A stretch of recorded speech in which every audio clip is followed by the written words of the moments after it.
orang yang menyangka, bahwa makhluk itu bisa memberi manfaat, memberi kenikmatan, memberi kebahagiaan.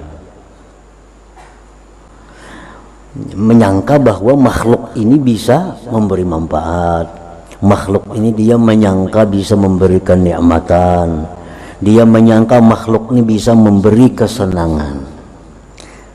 Akibat menyangka itu dia tertegah ingat Allah. Tertegah ingat Allah, tertegah syukur kepada Allah, tertegah memuji Allah, tertegah mengutamakan Allah.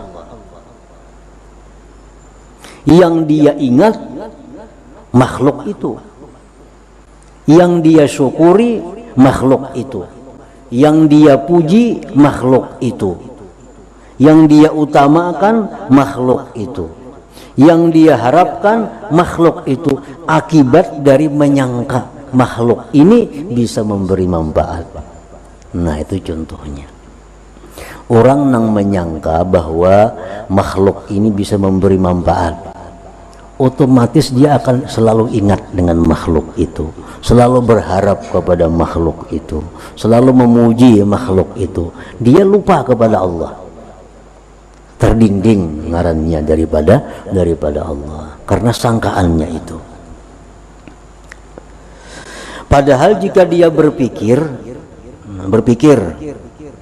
bahwa makhluk itu ada karena diadakan oleh Allah.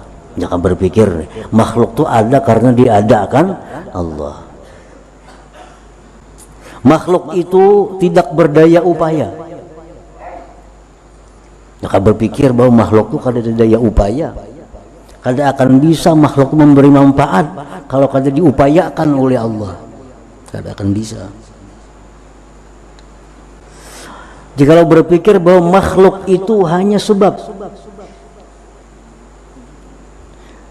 yang sebenarnya ada itu hanya Allah, yang berdaya upaya itu Allah, yang bisa memberi manfaat itu Allah.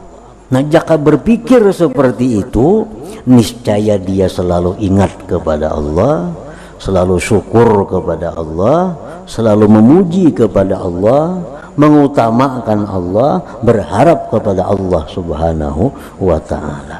Nah, para muhibbin rahimakumullah, akibat sangkaan.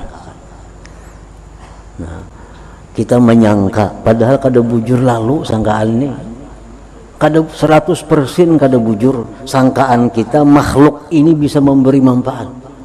Itu sangkaan. Akibat sangkaan inilah kita lupa kepada Allah. Akibat menyangka makhluk bisa memberi manfaat, itulah kita memuji, menyanjung, menjilat kepadanya. Akibat menyangka itu, padahal yang disangka itu kada bisa lalu. Jadi sebenarnya yang mendinding kita bukan si makhluk itu, sangkaan yang ada dalam hati kita itu yang mendindingnya. Nah, para muhibbin rahimakumullah, wasababut tawahum, bermula sebab sangka. Kenapa timbul kita menyangka itu? Kenapa kita menyangka bahwa makhluk itu memberi manfaat? Kenapa kita menyangka bahwa ada sesuatu beserta Allah? Kenapa kita menyangka itu?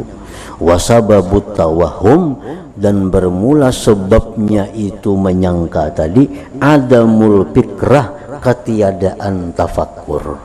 Nah, itu ketiadaan berpikir. Jika berpikir, jika meneliti, baik meneliti secara nakli, teliti Quran, teliti hadis-hadis Rasul, atau meneliti melalui akal, gunakan akal, kada akan timbul sangkaan bahwa makhluk itu bisa memberi manfaat. Nah, jadi kenapa sebab timbul sangka bahwa makhluk itu memberi manfaat? Karena ketiadaan berpikir.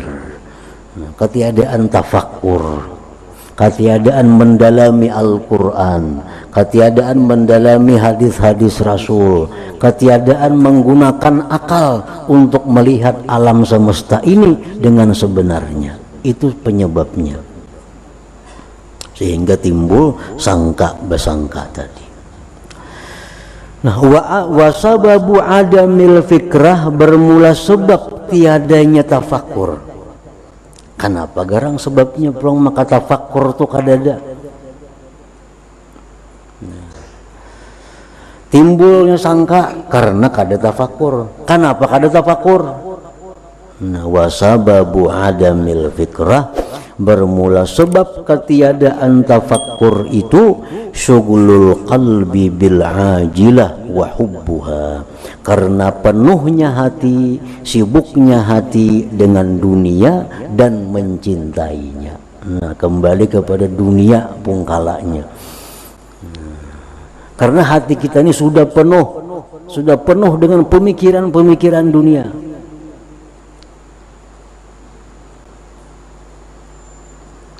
Nah, akibat sudah penuh, kada kawa lagi diisi dengan tafakkur itu. Kada kaubaran lagi membaca Quran, apalagi memahami, apalagi menghayati maginnya. Karena pikiran hati sudah sibuk dengan kehidupan dunia ini. Itu sebabnya kada timbul pikiran. Baca Quran sehari, sebulan khatam, kada ada pengaruhnya. Kenapa? Kada mendalami maknanya, kada memikirkan. Kenapa kada memikirkan? Hatinya penuh dengan pikiran-pikiran duniawi ini. Nah, itu sebab muasalnya di situ. Bahwa syagil anil musyahadah wasairi ila hadratil guyub. Nah, maka itulah penyebab yang menghalangi daripada musyahadah. Itulah penyebab yang menghalangi perjalanan kita ke hadirat Allah Subhanahu wa ta'ala. Nah, para muhibbin rahimakumullah, hati ini hanya satu. Allah kadang menciptakan dua hati dalam tubuh seseorang. Itu makna lapas Al-Quran. Allah kadang menciptakan dua hati dalam satu tubuh. Nah, apabila yang satu hati ini sudah terpakai, satu hati sudah dipenuhi dengan pikiran-pikiran duniawi, pikiran-pikiran materi, nah maka kada ada lagi hati yang berpikir untuk mencari, untuk mendalami tentang Al-Quran, tentang kejadian alam semesta ini. Nah, akibat itu maka jadinya timbul sangka tadi. Nah, para muhibbin rahimakumullah, jakanya tadi hendak keluar rumah ada bunyi serigala, sudah menyangka aja itu serigala. Jaka berpikir ditaliti pang serigala kadan itu. Nah, ini kada sampat lagi, begitu bunyi timbul sudah serigala, lalu kada jadi keluar rumah. Jakanya dipikirkan, diamati ini serigala kah, bunyi angin kah, bunyi apa. Nah, karena sebab kada sempat berpikir, lalu kada jadi keluar rumah untuk qada hajat. Itu akibat sangka, bukan akibat serigala. Serigalanya kada ada. Para muhibbin rahimakumullah, jadi ujung-ujungnya kenapa orang itu sering lupa Allah, kenapa orang itu sering membelakangi Allah, kenapa orang itu sering durhaka terhadap Allah, ya ujung-ujungnya karena hubbud dunia, karena hatinya sudah terlanjur mencintai kehidupan duniawi ini. Itu intinya. Nah, para muhibbin rahimakumullah, Rasulullah sallallahu alaihi wasallam bersabda, akbarul kabair hubbud dunia. Dosa besar yang paling besar itu adalah hubbud dunia, mencintai kehidupan dunia ini. Kenapa sebabnya? Maka mencintai kehidupan dunia ini dosa besar yang paling besar. Dijelaskan lagi oleh Rasulullah sallallahu alaihi wasallam, hubbud dunya ra'su kulli khati'ah. Sebab cinta dunia inilah pokok dasar segala macam dosa, segala macam kesalahan. Nah, para muhibbin rahimakumullah, orang kenapa jadi bahwa biasanya urusan dunia. Orang kenapa jadi kada betaguran, putus silaturahmi, biasanya urusan dunia. Kenapa orang jadi berperang, bunuh membunuh, urusan dunia. Itu umumnya. Kenapa orang lalai sembahyang? Karena kesibukan dunia. Kenapa orang melanggar hukum Allah? Karena dia cinta dunia. Kenapa orang berani melakukan riba padahal dilarang oleh Allah? Karena cinta dunia. Nah, jadi mencintai dunia ini pokok segala dosa. Bila kita bisa mengurangi cinta dunia, maka berkurang juga kesalahan kita, berkurang juga dosa kita. Karena dari situlah sumbernya. Nah, para muhibbin rahimakumullah, jadi kenapa menuntut ilmu tapi kadang mau juga bisa. Nah, kadang mau ya bisa nang dikaji sudah kitab ini, kitab itu, kitab ini, kada kawa juga lagi nang musyahadah itu. Bila melihat kambing-kambing lupang ke hati-hatinya, bila melihat sapi-sapi itu pang ke hati-hatinya, bila melihat duit-duit itu pang ke hati-hati, maka sudah belajar aja ilmunya semuaan itu. Kenapa? Sebabnya karena hatinya ini dipenuhi oleh cinta terhadap duniawi ini, sehingga ilmu-ilmu yang seperti itu kadang mau masuk ke dalam hati, cuma umpat lalu. Umpat lalu. Jadi pokoknya segala macam keluputan keutamaan, keluputan martabat yang tinggi, kedudukan yang tinggi, itu diawali daripada hubbud dunia, mencintai dunia ini.